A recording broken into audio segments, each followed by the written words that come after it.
એ હતું ગરીબ ઝૂંપડપટ્ટીના બાળકોને આ ઉડાન સંસ્થા દ્વારા અક્ષર જ્ઞાન આપવામાં આવે છે.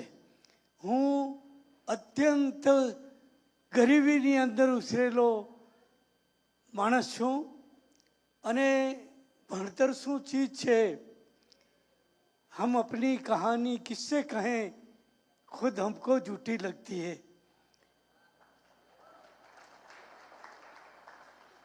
1955માં 5મા ધોરણમાં ભણતો હતો ત્યારે મારી મા નાથીબાઈ ગુજરી ગયા. સારવારના અભાવે ધનુર થઈ ગયેલું. એ સમયમાં પાલનપુરમાં ધનુરના ઇન્જેક્શનો નહોતા હોતા. 1955 મારી ઉંમર એ સમયમાં 12 વર્ષની. અને થેન્ક યુ. તો આ અક્ષર જ્ઞાન જે છે, મારી સ્કૂલ છૂટી ગઈ.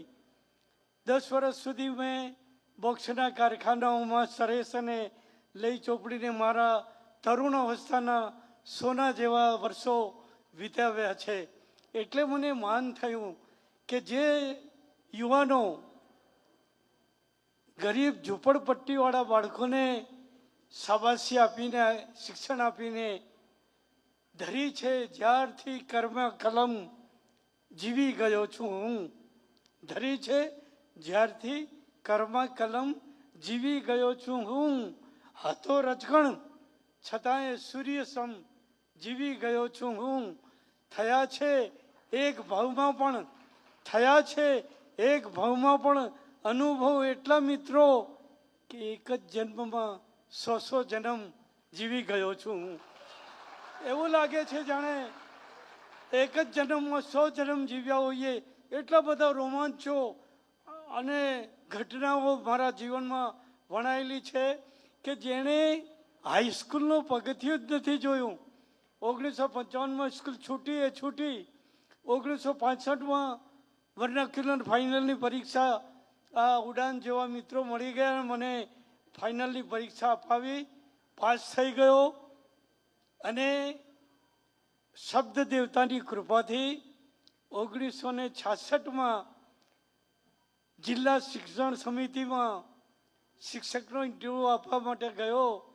ત્યારે અવાસિયા સાહેબ, ચુસ્ત બ્રાહ્મણ, ધોતી જબ્બો, સફેદ ટોપી, સાચા બ્રાહ્મણ. ઇન્ટરવ્યૂ આપવા માટે હું અંદર પ્રવેશ્યો ત્યારે દરેક યુવાનને જે થાય એ ધક ધક ધક ધક ધક ધક ધક મને પણ થતું હતું. શું પૂછશે, શું નહીં પૂછે, શિક્ષકમાં મારી નોકરી લાગશે કે નહીં લાગે. પણ જેવો અંદર ગયો, ઊભો હતો અવાસિયા સાહેબ શિક્ષણાધિકારીની સામે. એમને એ સમયના ચેરમેન શિક્ષણ સમિતિના ડુંગરભાઈ પરમાર કાનમાં કીધું કે આ ઉમેદવાર આવ્યા છે ને અવાસિયા સાહેબ, એ તો અમારા પાલનપુરના ગઝલકાર છે. કે શું વાત કરો છો? આહા, જ્યારે અધિકારી શ્રીઓ ઊંચા હોદ્દા ઉપર બેસનારા ગાંધીનગરમાં કે દિલ્હીમાં કલાપ્રિય હોય, સાહિત્ય પ્રિય હોય, ઉડાનની ભાવના ધરાવનારા હોય તો પરિણામ કેવું આવે છે. હું ઊભો છું, ધક ધક ધક ધક થઈ રહ્યું છે.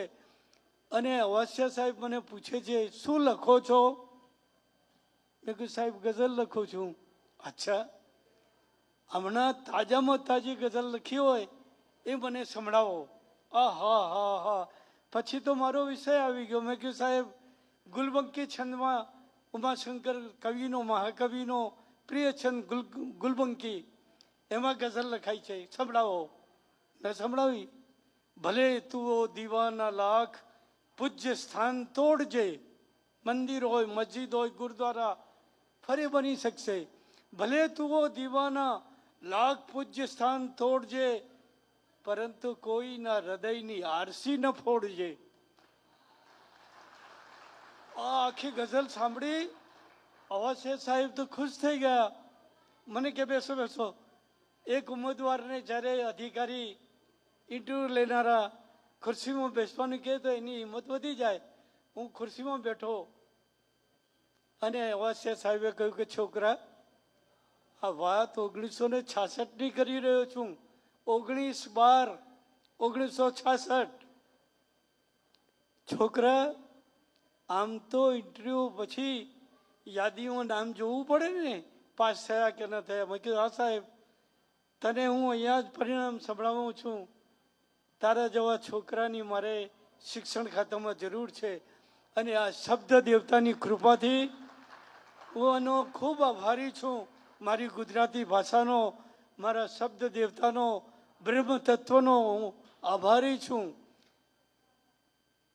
ખૂબ આભારી છું. એણે મને પેલા સરેશની 7 રૂપિયાની નોકરીમાંથી છોડાવીને સીધો 90 રૂપિયાની નોકરીમાં લગાવી દીધો, જેરડા ડીસા તાલુકામાં. બહેરહાલ હમ અપની કહાની કિસ્સે કહેं.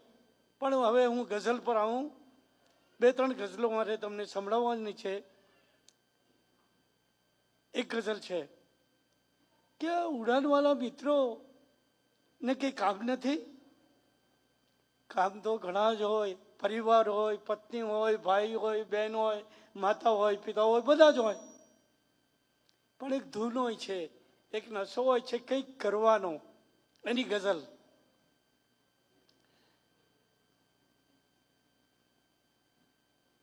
શ્રદ્ધાનું પણ ઘેન ચડે છે, શંકાનું પણ ઘેન ચડે છે. શ્રદ્ધાનું પણ ઘેન ચડે છે, શંકાનું પણ ઘેન ચડે છે. હોય કશું નહીં, ભાષે ભરચક બ્રહ્મણાનું પણ ઘેન ચડે છે. અર્ક છે એમાં પણ અંગુરી, ઈચ્છાનું પણ ઘેન ચડે છે.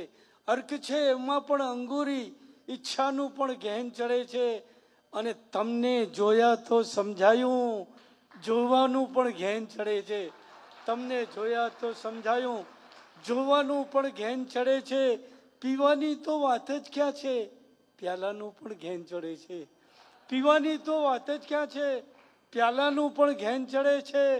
ચાલો પણ થાક જ ના લાગે, રસ્તાનું પણ ઘેન ચડે છે. ચાલો પણ થાક જ ના લાગે, રસ્તાનું પણ ઘેન ચડે છે. મન ગમતું એક નામ મુસાફિર, લખવાનું પણ ઘેન ચડે છે. લખવાનું પણ ઘેન ચડે છે. એક નામ પોતાના દરેકના જીવનમાં હોય છે. એક નામ જે લખતા લખતા હાથ ધ્રુજવા માંડે, મન ખુશ થવા માંડે, પ્રફુલ્લતા. મન ગમતું એક નામ મુસાફિર. મોડાસા કોલેજમાં મારો 1 મેન ગઝલ પઠન કરવાનો કાર્યક્રમ. દક્ષેશ ઠાકર, જે પાછળથી સૌરાષ્ટ્ર યુનિવર્સિટીના વાઇસ ચાન્સેલર થયા, મારા ચાહક પરમ મિત્ર દક્ષેશ ઠાકર, આજે દિવ્ય ભાસ્કરમાં વાર્તાઓ લખે છે દરરોજ ગુરુવારે, બુધવારે, રવિવારે. એ શરદ ઠાકરના ભાઈ દક્ષેશ ઠાકર, એ ત્યાં મોડાસા કોલેજમાં ગુજરાતીના અધ્યાપક. મને બોલાવ્યો, ગયો, એમના ત્યાં જ રાત રોકાયો. પ્રોગ્રામ થયો અને રોમાંચ પણ થયું. મારું તે સમયમાં પ્રગટ થયેલું પુસ્તક 2.5 અક્ષર, આ દક્ષેશ ઠાકર, અધ્યાપક, લાખ રૂપિયાનો પગારદાર, મુસાફિર પાલનપુરીનું પુસ્તક વહેંચવા માટે નહીં, પૈસા લઈને વેચવા માટે બેઠા. હું તો બેઠો બેઠો જોઈ રહ્યો છું કે આ દક્ષેશ ઠાકર શું કરી રહ્યા છે. અને એ પુસ્તક 2.5 અક્ષર, મારો ગઝલ સંગ્રહ વેચીને જેટલું વેચાયું એ પૈસા મને ભેગા કરીને દક્ષેશ ઠાકરે આપ્યા. આ દક્ષેશ ઠાકર આગળ જતા સૌરાષ્ટ્ર યુનિવર્સિટીના બન્યા વાઇસ ચાન્સેલર. મને સવારે મૂકવા માટે બસ સ્ટેન્ડ પર આવ્યા. સવારે નાહી ધોઈ ફ્રેશ થઈને ચા નાસ્તો મને એમના ઘેરે કરાવ્યો. મોડાસામાં બસમાં મૂકવા માટે આવ્યા. આ એક ગઝલ મારે તમને ખાસ સંભળાવી છે એ માટે કે ગઝલ કે કવિતા આમ કરીને બેસી રહેવાથી કે 1000 રૂપિયાની પેનથી કે ભારે કોરા કાગળો લઈને બેસવાથી લખાતી નથી. એ તો ઉપરથી આવે છે. બસમાં બેઠો, સવારનો પહોર ઠંડો, દક્ષેશ ઠાકર મને મૂકવા આવ્યા અને એક વાક્ય કહ્યું એમણે, મુસાફિરભાઈ ભાવે છે ને? આહા હા, ક્યારેક ક્યારેક એક શબ્દ ઘણું બધું આપી દે છે. એમણે કહ્યું ભાવે છે ને, અને મારા મગજમાં ગઝલ શરૂ થઈ. બસ શરૂ થઈ. કાગળ તો કોરા હતા નહીં, ગુજરાત સમાચાર વાંચવા લીધેલું, એની ઉપર હું ટાંકતો ગયો, મારાથી જે સ્ફૂર્ણા થઈ એ ટાંકતો ગયો. એ ગઝલ આ હતી. દક્ષિણ ઠાકર કહે કે ફાવે છે ને, ઘૂંટી લે કોઈ દિલમાં, ઘૂંટી લે કોઈ દિલમાં કે આંખથી વહાવે, અમને બધું જ ફાવે. ઘૂંટી લે કોઈ દિલમાં કે આંખથી વહાવે, અમને બધું જ ફાવે. મતલબ કે ફૂલ અર્પે કે પથ્થરે વધાવે, અમને બધું જ ફાવે. ઘૂંટી લે કોઈ દિલમાં કે આંખથી વહાવે, અમને બધું જ ફાવે. મતલબ કે ફૂલ અર્પે કે પથ્થરે વધાવે, અમને બધું જ ફાવે. બસ ચાલી રહી છે, ઉર્મિઓ આવી રહી છે. હો કોઈ પણ અદામાં અમને તો માત્ર તારા દર્શનની ઝંખના છે. હો કોઈ પણ અદામાં અમને તો માત્ર તારા દર્શનની ઝંખના છે. જુલ્ફોને તું વિખેરે, પાપણને તું ઝુકાવે, અમને બધું જ ફાવે, અમને બધું જ ફાવે, અમને બધું જ ફાવે. મોઘમ કશું એ ક્યાં છે, જે પોત છે અમારું એની ખબર છે અમને. દરેક માણસે આખી દુનિયાને ઓળખવા કરતાં સૌ પ્રથમ પોતાને ઓળખવો જોઈએ, સારી રીતે જીવવું હોય તો. કવિ કહે છે કે મોઘમ કશું એ ક્યાં છે, જે પોત છે અમારું એની ખબર છે અમને. એની ખબર છે અમને. માની લે રત્ન કોઈ કે ધૂળમાં ખપાવે, અમને બધું જ ફાવે. ઘૂંટી લે કોઈ દિલમાં કે આંખથી વહાવે, અમને બધું જ ફાવે. મતલબ કે ફૂલ અર્પે કે પથ્થરે વધાવે, અમને બધું જ ફાવે, અમને બધું જ ફાવે. Thank you sir. આગળ બસ ચાલી રહી છે, ઉર્મી આવી રહી છે. ગુજરાત સમાચારના ખાલી કોરી જગ્યામાં ટાંકતો જાઉં છું ગઝલને. આગળ કહે છે, જીવનના સૌ દુઃખોથી રાખે વિમુક્ત એવી મદિરા છીએ અમે તો. જીવનના સૌ દુઃખોથી રાખે વિમુક્ત એવી મદિરા છીએ અમે તો. ઢોળી દે કોઈ પાગલ કે દિલથી ગટગટાવે, અમને બધું જ ફાવે, અમને બધું જ ફાવે, અમને બધું જ ફાવે. આગળ, દરિયો તું જ છે ને, છે તું જ ખુદ સુકાની, પરવા પછી ઓસાની. દરિયો તું જ છે. ભાઈ કોઈ મને 2 ઘૂંટ પાણી પાસે. પાણી જરા પીવું છે. દરિયાની વાત આવી અને તરસ આવી ગયો. તમે જુઓ,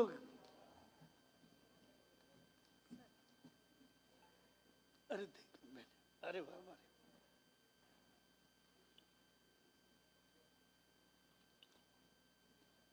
જીવનના સૌ દુઃખોથી રાખે વિમુક્ત એવી મદિરા છીએ અમે તો. ઘૂંટી લે કોઈ,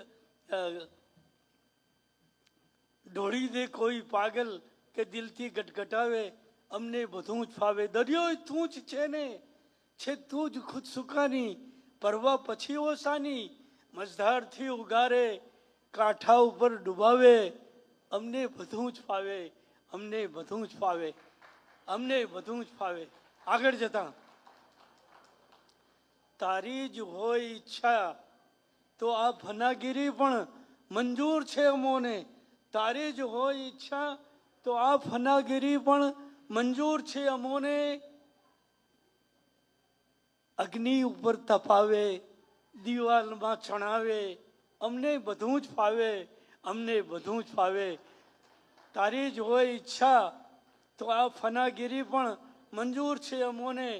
અગ્નિ ઉપર તપાવે, ભક્ત ધ્રુવ અગ્નિ ઉપર તપાવે, દિવાલમાં ચણાવે, અમને બધું જ ફાવે. મૂકી ગઝલ સ્વરૂપે જીવન કિતાબ ખુલ્લી, બહુ ઠાઠથી મુસાફિર. મૂકી ગઝલ સ્વરૂપે જીવન કિતાબ ખુલ્લી બહુ ઠાઠથી મુસાફિર, આપે ન દાદ કોઈ કે મસ્તકે ચઢાવે, અમને બધું જ ફાવે, ઘૂંટી લે કોઈ દિલમાં કે આંખથી વહાવે, અમને બધું જ ફાવે, અમને બધું જ ફાવે. એક વાત જે મારે કહેવી હતી એ અત્યારે કહી દઉં કે હું 6 ચોપડી ભણેલો માણસ, અવાસિયા સાહેબના પ્રતાપે, શબ્દના પ્રતાપે, ગઝલને સરસ્વતીના પ્રતાપે મને શિક્ષકની નોકરી મળી. અને એ આશીર્વાદ અવાસિયા સાહેબના એવા પડ્યા કે 1999માં એક નાનકડી ગામમાં હું નોકરી કરું, 7 ધોરણ એકલો સાચવું, પટેલ ફાર્મ માલણ, આખા ગામની વસ્તી 250ની ગણતરી કરીએ અમે તો. અને હું 1997માં 15મી ઓગસ્ટે જે જમ્બો જેટમાં મુંબઈથી માન્ચેસ્ટર જઈ રહ્યો હતો, ત્યાંની સંસ્થા બ્રિટનની, ઇંગ્લેન્ડની ગુજરાતી રાઇટર સર્કલે મને કવિ તરીકે બોલાવેલો ભારતની આઝાદીના ગોલ્ડન દિવસ ઉજવવા માટે. 1997, 50 વર્ષ સુવર્ણ જયંતિ. મેં પરિચિકા જે હોય છે સર્વન્ટ પ્લેનમાં, એને બોલે, મેં બેન કેટલી સંખ્યા છે? તો કે સર 450. જમ્બો જેટ હતું, 450 વસ્તી. હું જે ગામમાં નોકરી કરતો હતો એ ગામની કુલ વસ્તી જ 250ની હતી અને પ્લેનમાં 450ની. બહરહાલ, પણ 1999માં ઉડાનવાલા મિત્રોને પણ કહું છું, તમે જે પણ કરશો એ ક્યારેય એળે નહીં જાય, તમારી દાનત સારી હશે તો. દાનતની વાત આવી તો મારો જે શેર યાદ આવી ગયો, હોય નહીં જો દાનત ભૂંડી, હોય નહીં, શરત એટલી છે, હોય નહીં જો દાનત ભૂંડી, આજે પણ આવે છે ઊંડી. આવે જ છે. બહરહાલ, એક ગઝલ એવી છે જે હું બધી વાંચતો નથી અને વધારે સમય લેતો નથી. એક બે ગઝલો મેં તમને સંભળાવી. એક પેલી ઘેન ચડે છે અને એક આ અમને બધું જ ફાવે. બે. હવે ત્રીજી ગઝલ બોલીને હું મારી વાત પૂરી કરીશ. મને બોલાવ્યો ભાઈ હિદાયત પરમાર, કુંભાસણ ગામમાં રહે છે. હું એને કોલંબસ કહું છું.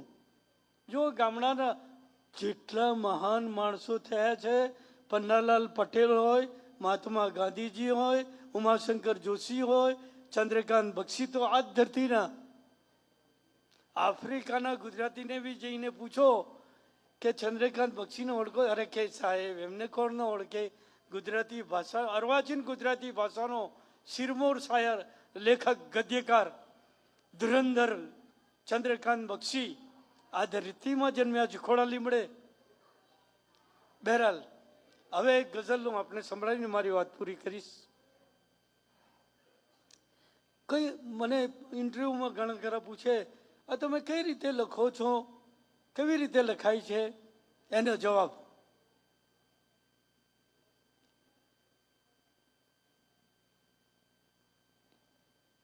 હૈયું સતત ઘવાયું ત્યારે જ કંઈક લખાયું. હૈયું સતત ઘવાયું ત્યારે જ કંઈ લખાયું. ફૂલોથી પણ દજાયું, ફૂલોથી પણ દજાયું ત્યારે જ કંઈ લખાયું. વાહ. ફૂલોથી પણ દજાયું ત્યારે જ કંઈ લખાયું. ખુદમાંથી નીકળાયું. આપણે તો આપણી અંદર જ ડૂબેલા રહીએ છીએ. સરસ્વતી કદી બી ના રીજે, બહાર નીકળવું પડશે. ખુદમાંથી નીકળાયું ત્યારે જ કંઈ લખાયું. બ્રહ્માંડમાં ભળાયું ત્યારે જ કંઈ લખાયું. બ્રહ્માંડમાં ભળાયું ત્યારે જ કંઈ લખાયું. હું તો તરસ લઈને બસ ઝૂરતો ફર્યો છું. હું તો તરસ લઈને બસ ઝૂરતો ફર્યો છું. સાકીએ કંઈક પાયું ત્યારે જ કંઈ લખાયું. હું તો તરસ, થેન્ક યુ તાળીઓ પાડનારા મિત્રોને. દરેક માણસના જીવનમાં એક તરસ હોવી જોઈએ, એક પ્યાસ હોવી જોઈએ, એ જ તમને આગળ લઈ જશે. ઉડાનના મિત્રોને અર્પણ મારી વાત. હું તો તરસ લઈને બસ ઝૂરતો ફર્યો છું. સાકીએ કંઈક પાયું ત્યારે જ કંઈ લખાયું. સાકીએ કંઈક પાયું ત્યારે જ કંઈ લખાયું. દિલમાં નિવાસ કીધો અક્ષરના સૂરજોએ, દિલમાં નિવાસ કીધો અક્ષરના સૂરજોએ. અર્થાત જળ હળાયું, અર્થાત જળ હળાયું ત્યારે જ કંઈ લખાયું. અર્થાત જળ હળાયું ત્યારે જ કંઈ લખાયું. શ્વાસો તમામ જાણે થીજી ગયા બરફ થઈ. શ્વાસો તમામ જાણે થીજી ગયા બરફ થઈ. અસ્તિત્વ ગુંગળાયું ત્યારે જ કંઈ લખાયું. અસ્તિત્વ ગુંગળાયું. ભાઈ શબ્દ દેવતા સહેજમાં નથી રીઝતા. મુસાફિર પર રીઝ્યા છે, માલા માલ કરી દીધો છો. મને તમારા જેવા મિત્રોનો પ્રેમ ખૂબ મળ્યો છે. તો દિલમાં નિવાસ કીધો અક્ષરના સૂરજોએ. અર્થાત જળ હળાયું ત્યારે જ કંઈ લખાયું. ક્યારેક આમ ઢળવું, ક્યારેક આમ ઢળવું, ક્યારેક આમ ઢળવું, ક્યારેક તેમ ઢળવું, એવું ન થઈ શકાયું ત્યારે જ કંઈ લખાયું. પક્ષ પલટા કરવાની અહીંયા ગુંજાઈશ નથી ભાઈ, આ તો સરસ્વતી દેવી છે. ક્યારેક આમ ઢળવું, ક્યારેક તેમ ઢળવું, એવું ન થઈ શકાયું ત્યારે જ કંઈ લખાયું. અને જોજો સાહેબ, શેર મૃત્યુથી પણ વધારે આપે છે ત્રાસ જીવન. મૃત્યુથી પણ વધારે આપે છે ત્રાસ જીવન. પેલા બોટમાં 40 જણા એકાએક ઉલટી ખાઈ ગઈ બોટ. આપણા પ્રધાનમંત્રી શ્રીએ બધાને દિલાસો આપ્યો, 2 લાખ રૂપિયાની મદદ કરી. શેરા છે, મૃત્યુથી પણ વધારે આપે છે ત્રાસ જીવન, એવું અનુભવાયું ત્યારે જ કંઈ લખાયું. મૃત્યુથી પણ વધારે આપે છે ત્રાસ જીવન, એવું અનુભવાયું ત્યારે જ કંઈ લખાયું, ત્યારે જ કંઈ લખાયું. અને કૂંપણથી પણ વધારે કોમળ હતા મુસાફિર, કૂંપણથી પણ વધારે કોમળ હતા મુસાફિર. પીડા પડી જવાયું ત્યારે જ કંઈ લખાયું, ત્યારે જ કંઈ લખાયું, ત્યારે જ કંઈ લખાયું, ત્યારે જ કંઈ લખાયું. અરે વાહ, તમારા પ્રતિભાવને ખૂબ ખૂબ અભિનંદન. મને આ સ્ટેજ ઉપર કેટલા મુશાયરા કર્યા છે, અનેક મુશાયરા કરે છે, પણ યાદ આવે છે ગોદડભાઈ સાગરોસણિયા, મારા ગુરુજી. યાદ આવે છે સૂર્યકાંતભાઈ પરીખ, મારી પીઠ હંમેશા થાપણનારા. આ વિદ્યા મંદિરના સંકુલ સાથે 50-60 વર્ષથી જોડાયેલો છું. 1962માં ચાઇના વોર થયો ત્યારે પણ મુશાયરો અહીંયા થયો હતો. તમે ઉડાનના મિત્રો જે કંઈ કામ કરી રહ્યા છો એમાં ઝૂંપડપટ્ટીના બાળકોને કોઈ સ્વીકારે નહીં ને તમે એમને આવકારી રહ્યા છો. હું આપ સૌને વિનંતી કરું કે ઉડાનના મિત્રોને આ શુભ કામ માટે, પ્રામાણિક કામ માટે અને બિરદાવવા જેવા કામ માટે જે થઈ શકે એ મદદ કરજો. એવી જ ભાવનાથી હું અહીંયા આવ્યો. મને તમે પ્રેમથી સાંભળ્યો, ગઝલો સાંભળી, અને ફરી હું હિદાયતભાઈ પરમાર જે મને અહીંયા લાવવામાં નિમિત્ત બન્યા. મને ખબર પડી કે એના ફાઉન્ડર ઉડાનના કિરણ છે. આ સૂર્ય જે છે આખા જગતને, આખા બ્રહ્માંડને ઝળહળાવે છે. એની પહેલી કિરણ તો કિરણ જ હોય છે. એ ધીમે એમાંથી સૂર્ય પ્રગટે છે. ઉડાનના મિત્રોની પણ પ્રયાસો, પ્રયત્નો, મહેનતો સારી રીતે સફળ થાય અને તમારો સહકાર અમને મળતો રહે એવી શુભેચ્છાઓ સાથે બિરદાવું છું. ધન્યવાદ. જય જય ગરવી ગુજરાત.